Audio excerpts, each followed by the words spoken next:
Jesus wasn't a Christian. He was a Jew. And he didn't come to create a religion.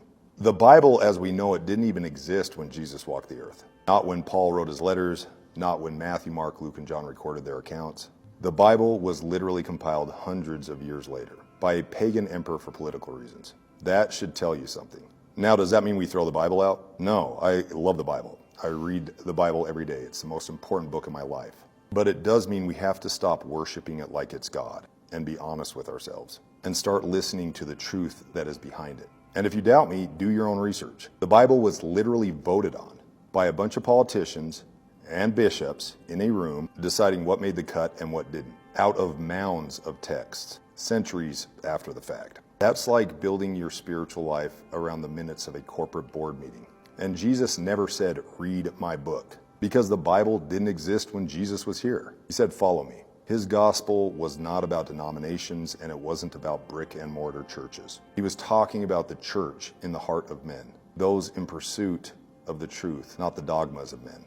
And it's important to note that God did not write a single page in the Bible. The words came through men, deeply flawed men, written, rewritten, translated, retranslated, filtered through kings, priests, and politicians, and then argued over by 45,000 different Christian denominations who all swear they're the ones who are right for 2,000 years until it made it into your hands. If that's not confusing, I don't know what is. Now, this is something that Christians do not want to address because it destroys the entire idea that the Bible is flawless and all you need is this book that mainstream Christianity has turned into something of an idol. And for further context, the Old Testament, God smiting people left and right, is not even the same personality as Jesus in the Gospels telling us to forgive our enemies. We're talking about two totally different characters. It's like trying to mix a Metallica concert with a Mr. Rogers Neighborhood Special and calling it one genre or religion. The God of the Old Testament is not the same God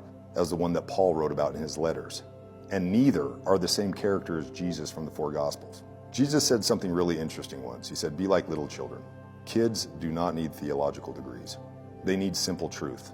The gospel was meant to be clear, freeing, and alive, not locked in denominational arguments and weaponized like the woke left and the stone-casting right. Because the real gospel, the gospel that Jesus taught, is not about control. It's about freedom. So if the Bible is fallible, good. That means it's human. And if it's human, then the point was never the pages. It was the person. And he still says the same thing today. Follow me and be free.